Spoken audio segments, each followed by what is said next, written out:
Hello, everybody. Welcome to the first service of the Church of the Molecular Generative Transforming Gummy Bear. I really appreciate that you're here today. I'm very excited for you to be here. It is Halloween. I'm still working on my costume because the party hasn't started yet. So I'm from a place called Maya. It came out of Carnegie Mellon about 35 years ago, and I ran it for quite a long time. And Maya stood for most advanced yet acceptable. We were an anti-disciplinary design and strategy lab that slammed together people that were very different: cognitive psychologists, anthropologists, ethnographers, electrical engineers, computer scientists, mathematicians, designers, architects, game designers, filmmakers, basically looking at how we might think differently. And a while back, I sold that to BCG. Now it's a part of about a 3,000-person group called BCGX, Boston Consulting Group. And it's the sort of build component of that place. And we were a design and a research lab. And a lot of our work, I'd say, 30% of our work over 35 years was with a department of strategic surprise, actually a few of them. And so I thought today I would share a little bit about what we learned working for a long time for departments of strategic surprise.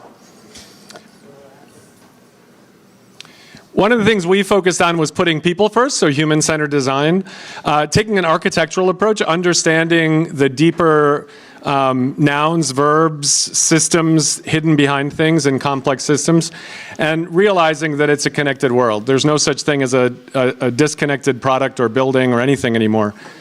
And I wrote a book called Trillions, and it was sort of a mountaineering journey from billion mountain to trillion mountain. Trillion is much bigger than we think, but we think there actually are going to be trillions of computational devices in the next few years. And how will we build something that's tractable and scalable, that's actually understandable for normal humans? How do we get past unbounded malignant complexity? And that's what we talked about in Trillions. I'm now working on a sequel called Primordial, which is what happens when things and places wake up. I like this quote. I think this gives you a sense of why the strategic surprise department exists. Clearly, the majority of failures to anticipate strategic surprise can be correlated with conceptual rigidity and a high incidence of perceptual continuity. We like yesterday to be the same as today. And it bothers us when it's not sort of fitting into our conceptual mind space. And so we get surprised. But what is strategic surprise? Has anyone ever worked with the Department of Strategic Surprise? Raise your hand. Anybody? You've probably used things developed by the Department of Strategic Surprise. So in the 1950s, Russia sent a little teeny radio overhead, and it circled the Earth. And it was the first man-made or human-made satellite. And it's called the Sputnik Surprise because we got all the German rocket scientists. We sort of thought that the United States was like winning. We won World War II, we thought. And then somehow Russia sent a little radio that every single human on the planet could tune into on an AM radio, and they could hear Russia going, na, na, na, na, na. So it was a great marketing campaign. I mean, it was great propaganda. But it actually led to the Joint Chiefs of Staff, the President, and the leaders of Congress first saying, wait a second, did anyone know that was going to happen? And the Joint Chiefs said, no, sir, that was a complete surprise. The head of Congress, who is part of the Foreign Relations Committee and part of the armament group, who later became a president of the United States, he said, no, sir, that was a complete surprise. So the President of the United States said, I would like a Department of Strategic Surprise. And 3 months later, ARPA was created, the Advanced Research Program Agency. And the first satellite the United States put up was actually a weather satellite, and we discovered the Van Allen belts, and we discovered a whole bunch of other things. So you've probably heard of the ARPANET. Anybody hear of the ARPANET? Today we call it what? The internet, yeah. So that came from that. So did NASA. So did the Grand Challenge out in the desert that was called the Self-Driving Car Grand Challenge. And everyone failed for a $1 million prize. And 2 years later, they put up $2 million. And Caltech and Carnegie Mellon and Stanford ended up winning. And soon we ended up with lots of self-driving cars. The job of the Department of Strategic Surprise is to go from impossible to improbable and create a community that can't look back. That's what their mission is. And I think that's a really interesting mission. If it's impossible, there's no reason to pay attention to it. It's not going to affect society. It won't be a part of your competitive landscape. You don't have to worry about it. But if it goes from impossible to improbable, you better be careful because it might become inevitable. And so how do you do that? And they've developed over about 60 or 70 years a whole bunch of methods. One of the things they focus on is called past year's quadrant. They don't focus on super just quest for understanding. Niels Bohr developed the idea of quantum computing and quantum entanglement and quantum mechanics. Einstein said God doesn't play dice with the universe, and spooky accident addition won't work, except for it does. But it's not about the quest for understanding, and it's not really just the critical use. You know, Edison tried 10,000 ways of figuring out how to get a light bulb to work, ended up using Japanese bamboo finally for the filament. He was just focused on implementing existing science for critical use. So really they focus on past year's quadrant, and that's their mission. It's critical use driven, but actually moving from impossible to improbable. There's a brand new ARPA that just got created. They've got about $2.5 billion earmarked for next year. And Renee, who's leading it, actually said these are the kinds of people we're looking for. We're looking for problem solvers and dreamers and sprinters and tinkerers and sages. And they actually have something called the Heilemeyer Catechism. And it's actually how they decide what they're going to fund. And it's been around for a long time. Heilemeyer was one of the early DARPA directors. They recently used something called polyplexus, which if you haven't seen it, you should take a look at it. It was basically like a March Madness for evidence and for conjecture. And they basically said, how are we going to meet new people? How are we going to give this money to new brilliant innovators and inventors?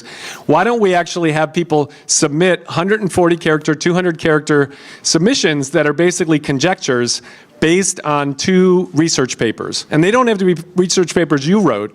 Just this research paper means this conjecture that might solve a grand challenge. And they actually put up a whole bunch of grand challenges. They bracketed it just like March Madness. Proactive health, health science, futures, scalable solutions, resilient systems. I spent like 4 or 5 hours on a Friday night going through, trying to understand them, and then voting on them, basically, to say what should make it to the final 4. Now, this is another thing that I think is really important to understand in the Department of Strategic Surprise, and also if you're trying to design systems that tame complexity instead of creating more complicatedness in the world. And that's that a complex system that works is invariably found to have evolved from a simple system that works. So you've got to actually start something that loops so that you can actually put it under evolutionary pressure or business pressure or market pressure. If you don't have a complete system that loops, you're not going to learn where the problems are.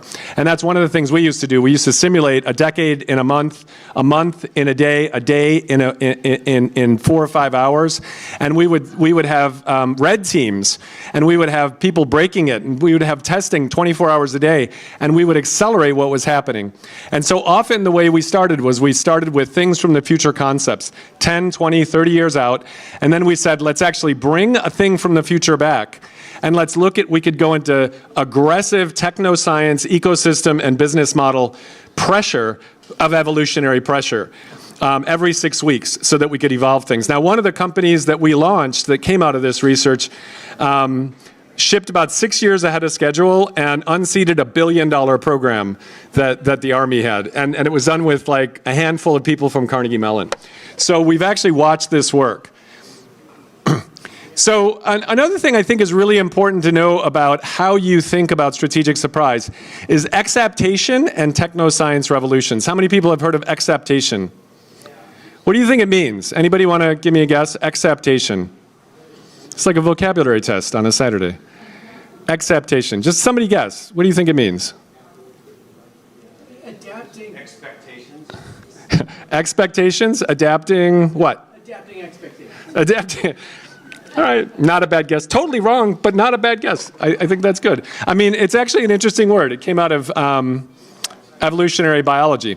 So if you look at the different domains that are evolving over time, you see these different domains. You know, Henry Ford is figuring out how to automate factories with Mercedes and others, and people are starting to play with how to encrypt large numbers and decrypt crazy messages. Human computers, it was a job back then, were computing on things with log tables and with abacuses. And then, you know, it started expanding and we had all these different domains and disciplines. I just highlighted machine learning because that's what we're talking about today.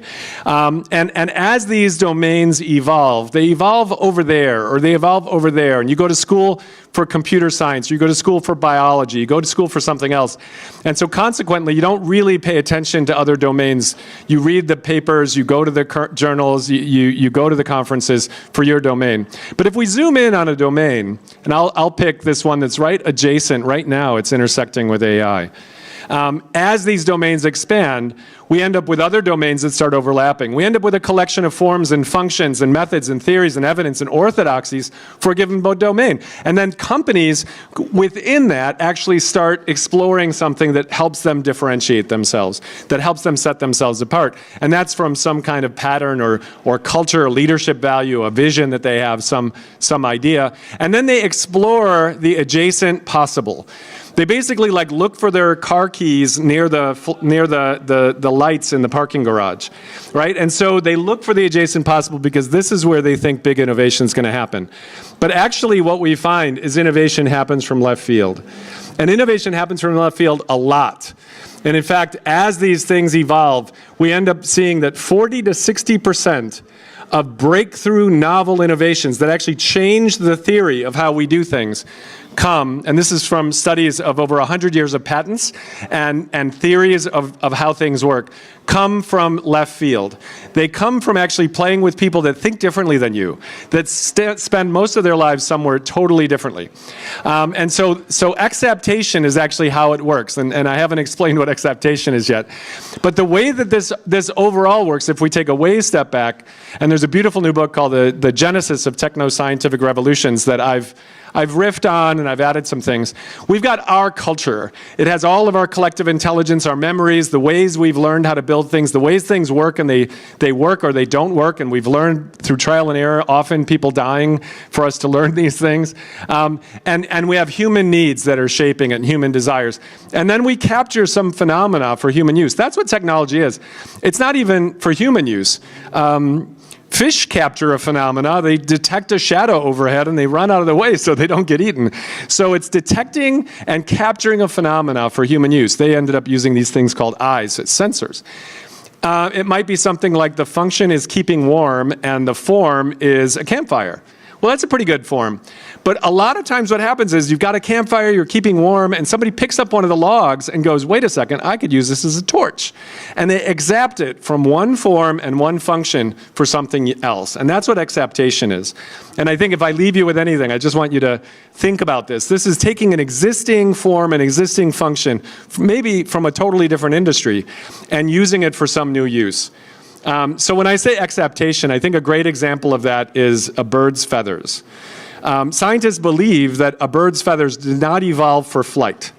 They actually evolved for heat regulation, because if you could actually have a hot-blooded temperature, you would stay awake and alive, and you could run away from cold-blooded creatures. So today, we have dinosaurs that are hot-blooded, they're called birds, and we've got dinosaurs that are cold-blooded, they're called crocodiles. And they probably were used for mating rituals, because that fractalization that you see there that creates the anisotropic shading and everything, that probably says, I ate good food and I know how to find food, so I'm a good target for mating. We actually see this happen, the very first anesthetic. The microwave oven was because a guy at Raytheon walked by a radar dish and his chocolate bar melted. And a little later, we got the Amana radar range oven. It's actually for how we have the first depression drug, antidepressant drug, was exapted for a totally different use. Also the first blood pressure medicine. Sometimes it's a proven crossover technology, and you can reduce your technical risk because you've proven it somewhere else. Sometimes it reduces market risk because you can actually see that there's already a market for it. You just didn't have a solution for it. Sometimes it reduces paradigm risk. It actually is maybe at the intersection of something, and it's a new paradigm that might actually help you do it. It's an impending breakthrough. We know it's going to happen. We all knew generative AI was going to happen. All of us who were working in generative design and generative AI for the last 5 or 6 years, we just didn't know when it was going to happen. But we knew it was an impending breakthrough. Or it might be an impossible solution today, and that's what the Department of Strategic Surprise looks for, is actually challenging things that are thought to be impossible. A long time back, DARPA put about $60 million out for something called the VLSI initiative. Does anybody know what the VLSI initiative is? VLSI? Very large-scale integration. There you go. Okay, very large-scale integration. So it turns out there were just a few people at Intel that could put like 100,000 transistors on a chip to make a circuit, to make a microchip. If they got hit by a bus or if the plane crashed, like we would lose our competitive edge in terms of being able to do things. So they said, I want to have an average company. That was this is the Heilemeyer Catechism question that they answered. How could an average company use automation technologies to put 1 trillion transistors on a chip? 1 trillion. So they had to think wildly different because everyone said, well, that's impossible. And yet, because they did the VLSI initiative, now we have NVIDIA, we have Apple with their own chips, we've got chipless fabs, we've got AMD, we've got a whole new thing, and Moore's Law was actually plateauing at the time, so it actually has picked up again. Quantum computing is another one. It's just, if you looked at my little diagram here, it's kind of coming in from the edge over here. Right now we think quantum advantage is what they're calling it, where you can actually do some algorithms better than on classical computers, likely 5-6 years away. And so that's happening as well. I'm going the wrong way because I don't know how to push a button. But here's a good example. There's the biggest computer cluster in the world. It's a massive high-performing computer cluster. It takes about a week to simulate all the ways that the atoms that make up a caffeine molecule could actually fold and understand kind of all the atomic bonds and the way they work. But this is the FeMoCo molecule, which is the molecule that actually is the active molecule in the Haber-Bosch process that fixes nitrogen. 3% of all the energy on the planet is used fixing nitrogen, basically a World War II technology invented for mustard gas. But we use it for nitrogen fixing to make food. But soybeans do it for free if you plant soybeans. We don't know how to figure out how they do that. But if we could, that would be amazing. And it turns out, if I use this cluster, in fact, if I turn the entire Earth into a cluster of high performance, actually, if I turn the whole solar system into an entire high performing, actually, if I turn the whole galaxy into a high performing computer cluster, where all we're doing is computing, you still couldn't compute all the ways that this FeMoCo molecule folds. Before the end of the heat death of the universe. There you go. So we are now approaching something really interesting. Superhuman science and surprise. You might have seen that AlphaFold came out. Now 1 million researchers are actually using it to figure out how DNA folds into proteins and reverse AlphaFold and things like that. This was a challenge for 70 years nobody in biology knew how to solve. How did those 4 letters turn into the complex shape that makes your bone or teeth or redwood trees? Meta's working on one as well. This is a computational thing. So suddenly we're able to compute biology, which is pretty exciting. This is something I want to leave you with. This is the last thing I'll show is this thing called synthetic biology. This is high schoolers around the world. And I went to the Global Olympics for high schoolers and college undergrads and overgrads. And it's called, well, this class is called How to Grow Almost Anything, but high schoolers around the world are competing in something called iGEM, where they're actually using computation. They're treating proteins like molecular robots. Basically, if you look really closely, our life itself has been an R&D lab for 3 billion years, and we suddenly can scan it, digitize it, and do stuff with it. So we can find different parts and functions. Synthetic biology is really interesting. They basically said, look, what if we could find a kit of components? And one of the teams, one of the actual student teams, said, could I take the protein that makes the smell of bananas And could I insert it into an E. coli, which is like a stomach bacteria, on an agar dish? And could I find a switch inside of the E. coli that switches when it's eating food and when it's ready to harvest?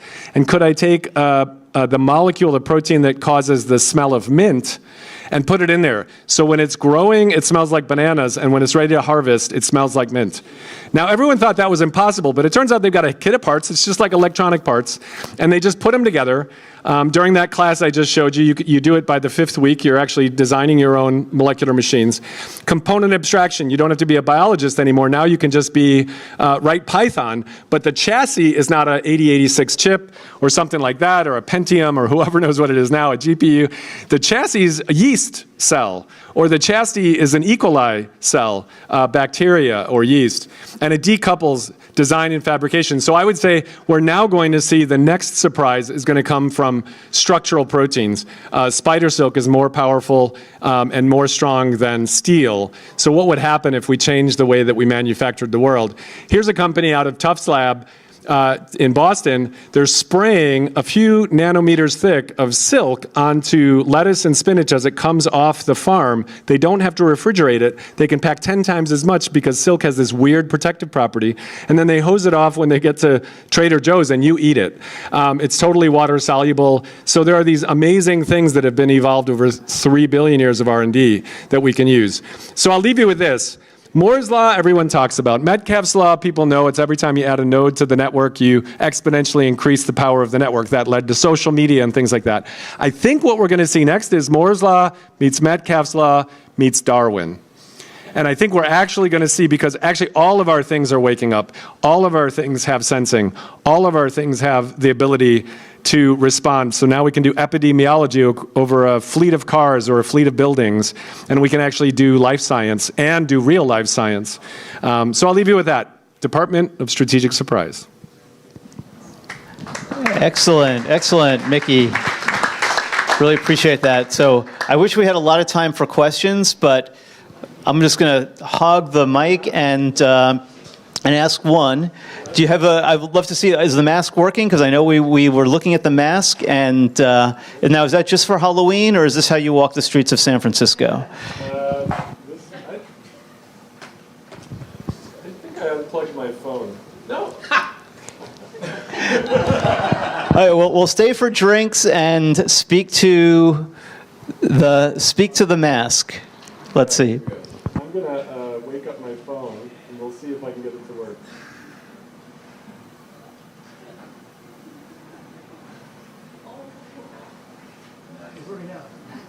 So this is, correct me if I'm wrong, but this is actually monitoring your face and then doing real-time generative stuff. Yeah. Gummy bear face. Not CBD gummy bears. No. Yeah, it's dynamically generating. Microphone, please. Oh, here, let me.